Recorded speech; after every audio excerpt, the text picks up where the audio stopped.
पूर्व सैनिक सीमा सुरक्षा बल एनबी सिंह चैनल तिरंगा पर आप सभी का स्वागत है। नमस्कार।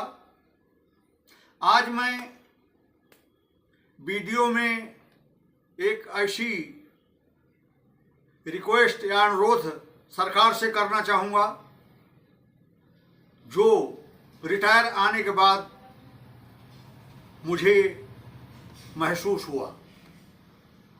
जो मैं महसूस कर रहा हूँ शायद रिटायर होने वाला हर कर्मी, हर एसओ, हर अफसर महसूस करता होगा। मैं बात कर रहा हूँ पुरानी पेंशन स्कीम और नई पेंशन स्कीम।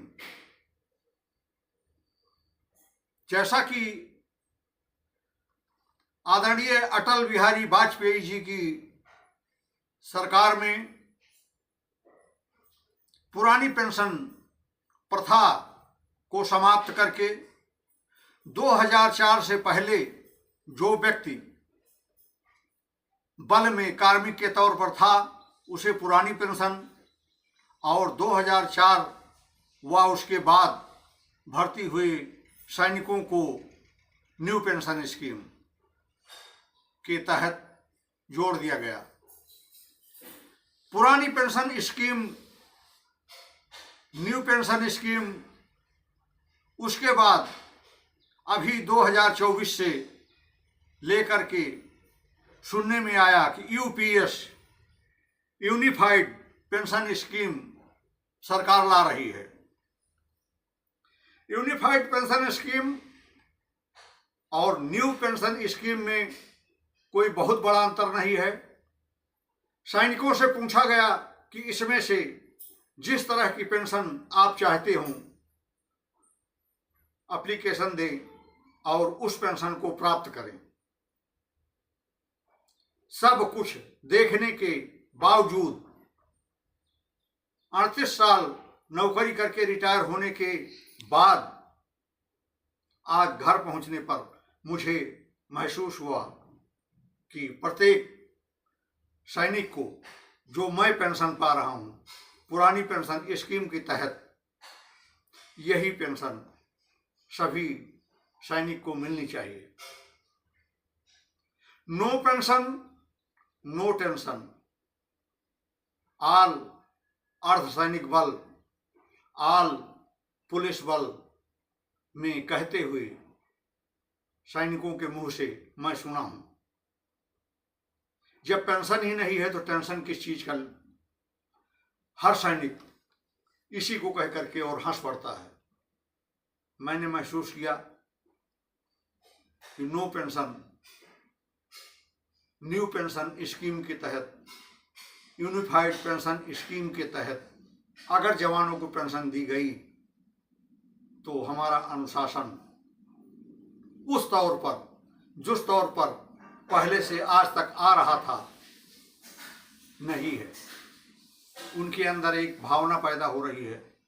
भावनात्मक परिस्थिति में मिले हुए आर्डर का पूर्णतया पालन शायद संभव नहीं है। इसे बोलते हैं अनुशासन भंग होना।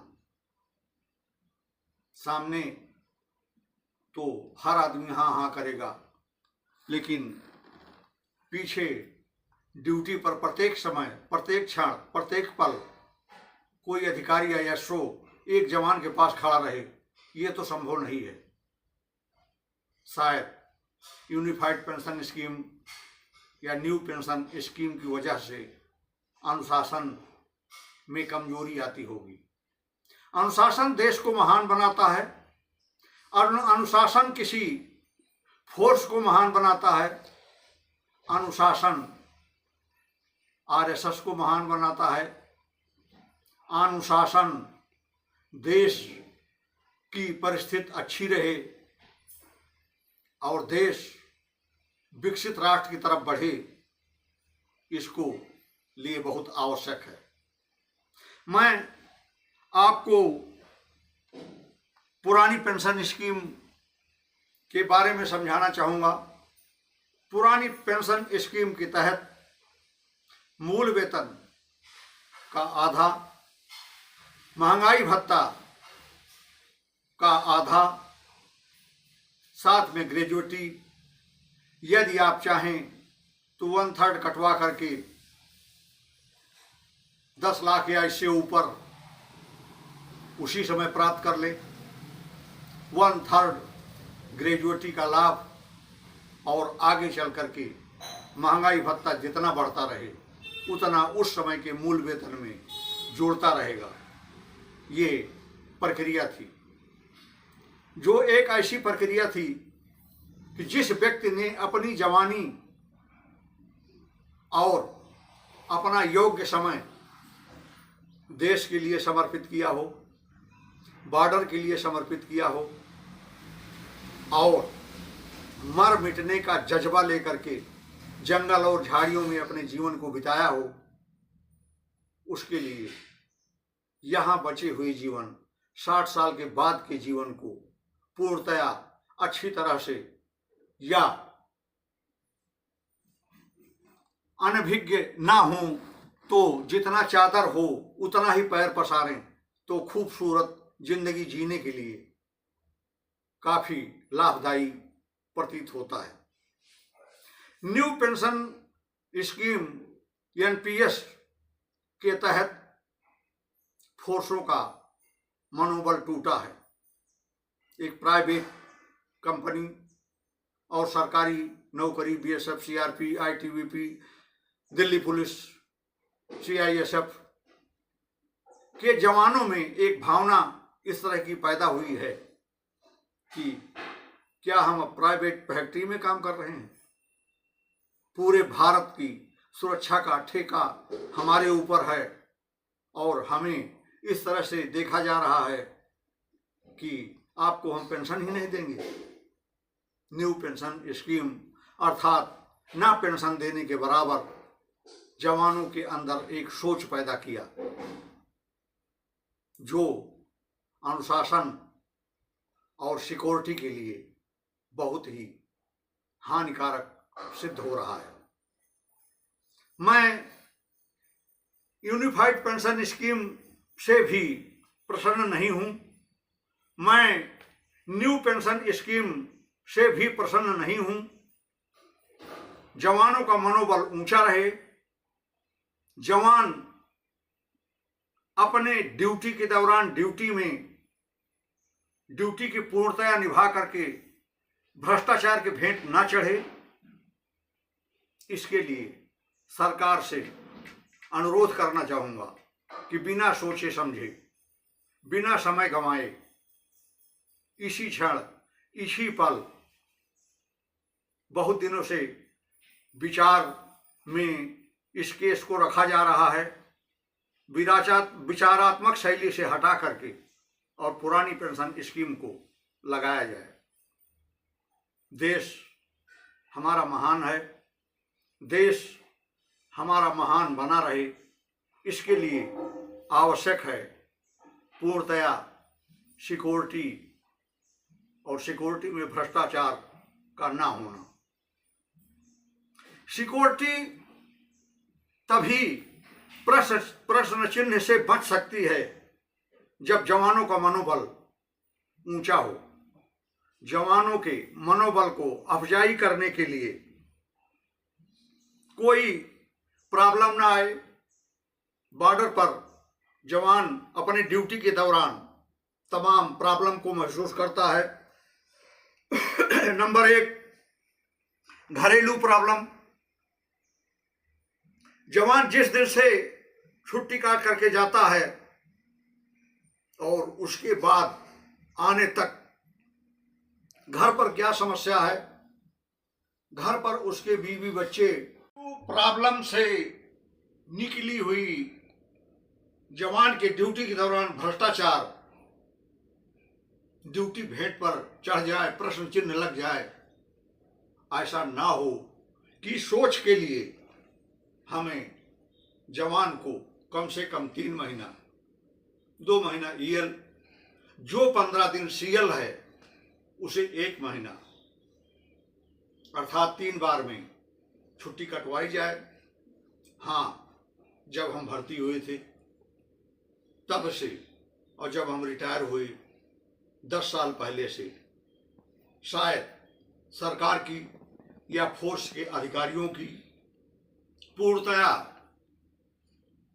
मनोवृत्ति बदली है। ये प्रॉब्लम लगभग हल हो रही है।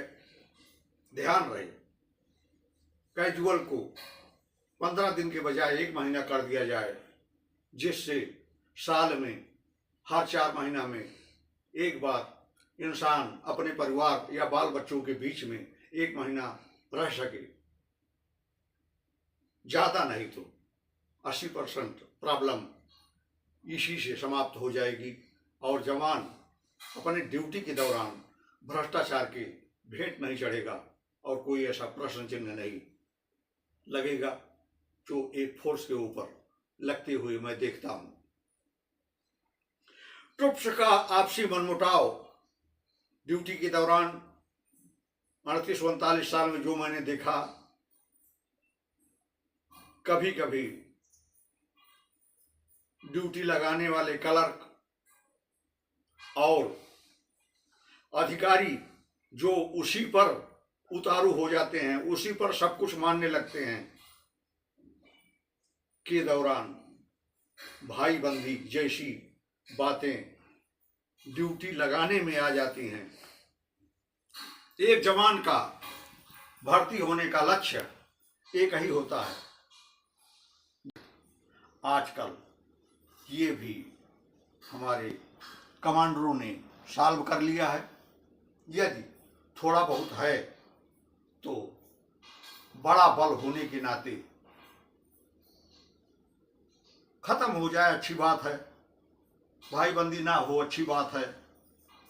और रह भी जाए तो शायद थोड़ा बहुत रह सकता है, क्योंकि मानव मनोवृत्ति वर्गवाद, क्षेत्रवाद से ऊपर उठ करके 99% ही लोग कर सकते हैं। 1-8% तो ऐसे अधिकारी होते हैं जो संभवतः इस चीज का ध्यान न दे पाए। असमान वेतन का होना, चाहे अर्धसैनिक बल हो, चाहे पुलिस बल हो, चाहे सेना हो, चाहे एयरफोर्स हो, चाहे नेवी हो, चाहे आर्मी हो, अलाउंसेज में फर्क हो, लेकिन किसी भी तरह से मूल वेतन में फर्क न डाला जाए। क्यों कि जब जवान ड्यूटी कर रहा है, ड्यूटी पर उच्च मनोबल के साथ हाजिर है, उस समय ये भी सोचता है कि मैं अपने जान को न्यौछावर कर सकता हूँ अपनी ड्यूटी के लिए, अपने देश के लिए, अपनी सुरक्षा और देश। सभी लोग बेल्ट बांधे हैं, सभी लोग देश के लिए लड़ रहे हैं। यदि शहादत हो गई तो उनकी विधवाओं को अलग अलग दृष्टि से न देखा जाए, सभी को इस तरह की भावनात्मक उसमें डाला जाए कि सभी शहीद माने जाएं।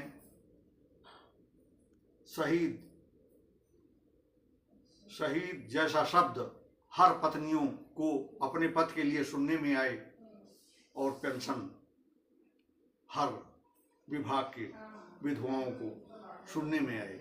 इसके लिए मैं आपसे अनुरोध करना चाहूँगा। प्रमोशन आजकल मैं देखा हूँ, असमानता प्रमोशन में इतनी ज़्यादा आ गई है। जब हम भर्ती हुए थे तो 5 साल से अधिक एक रैंक में रहने का मौका नहीं मिलता था। विशेष करके एनसीओ के बाद एसओ और अफसर में, अधिकारी साहबान में 5 साल के बाद उसका प्रमोशन हो ही जाता था। ट्रुप्स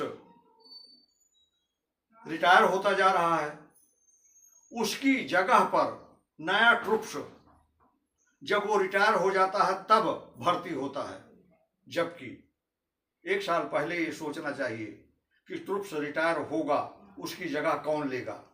ट्रेनिंग शुदा एक जवान, एक सैनिक पहले से ही तैयार रहे कि रिटायर होते ही उसकी जगह पर पहुंच जाए। एक जमाना ऐसा भी था कि 20-20 किलोमीटर तक सीमा चौकियां ही नहीं थी। आज सीमा चौकियां 3-3 किलोमीटर पर लगभग हो गई हैं। मगर सीमा चौकी एक बिल्डिंग है, उसमें ट्रुप्स की भी जरूरत है। ट्रुप्स, वही ट्रुप्स जो बॉर्डर की सुरक्षा के लिए लगाया गया है, वही ट्रुप्स इलेक्शन ड्यूटी में भी आ जाता है। वही ट्रुप्स कभी ऐसी आवश्यकता पड़ी, आपातकालीन स्थिति देश में आ गई, धार्मिक आंदोलन छिड़ गया, विद्यार्थी आंदोलन फैल गया, ऐसे समय पर भी आ जाता है। ऐसे समय पर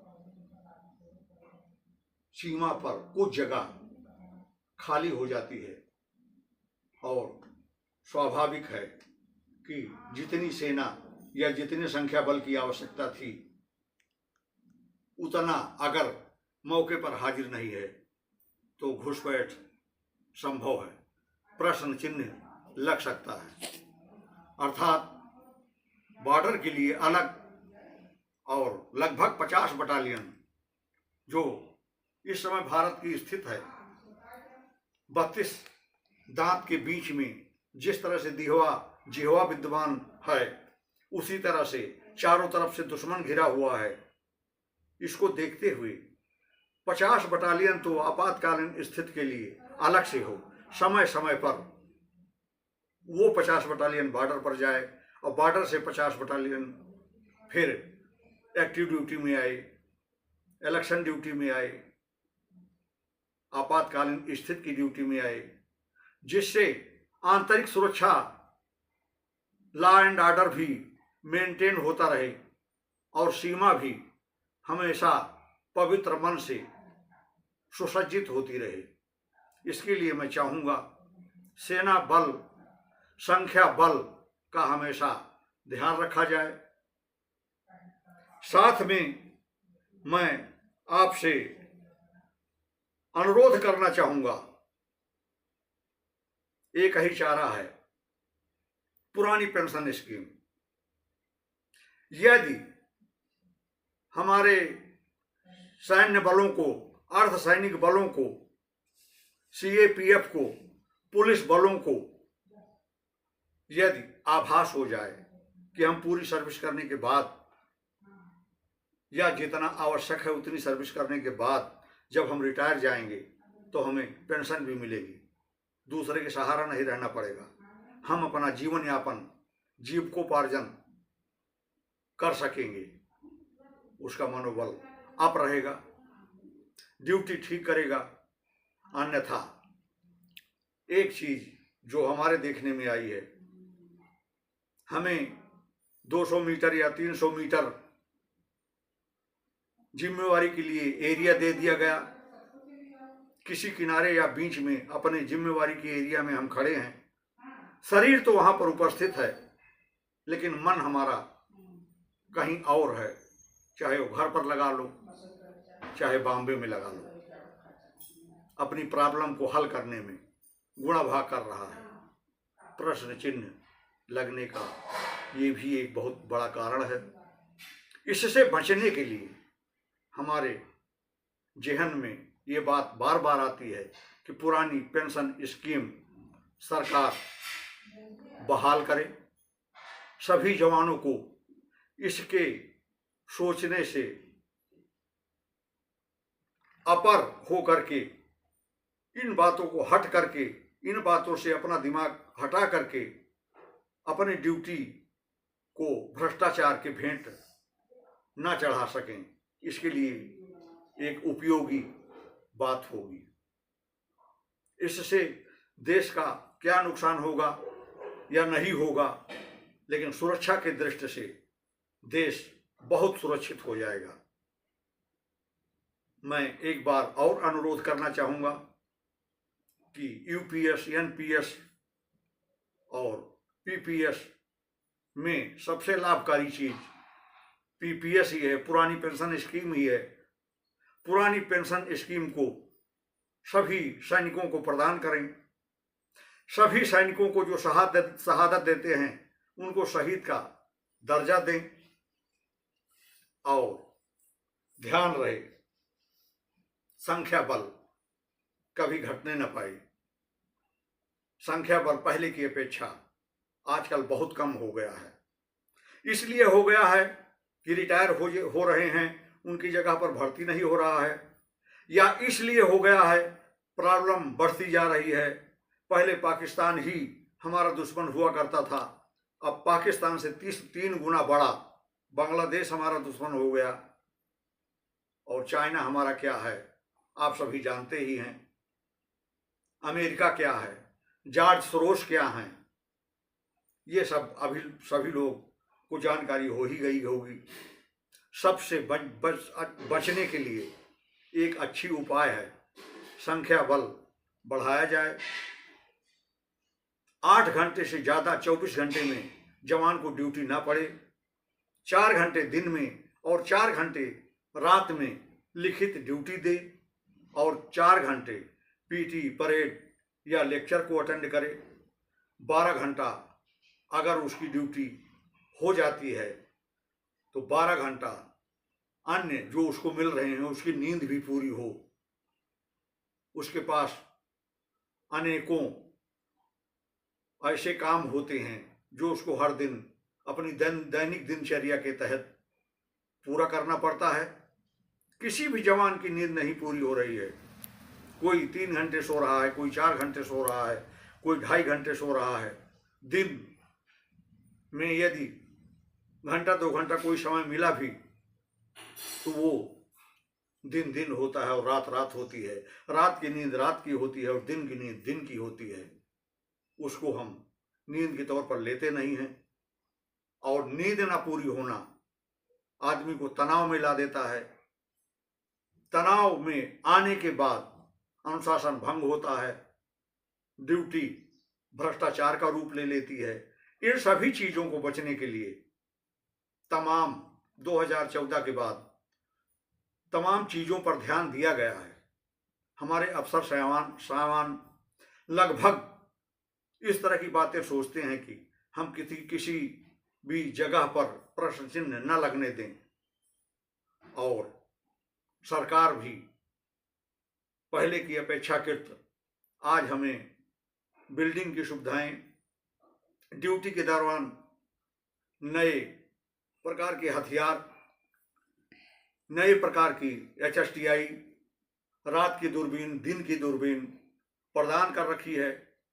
कमी है तो केवल एक पुरानी पेंशन स्कीम जो हटाई जा चुकी है, इसको पुनः बहाल किया जाए।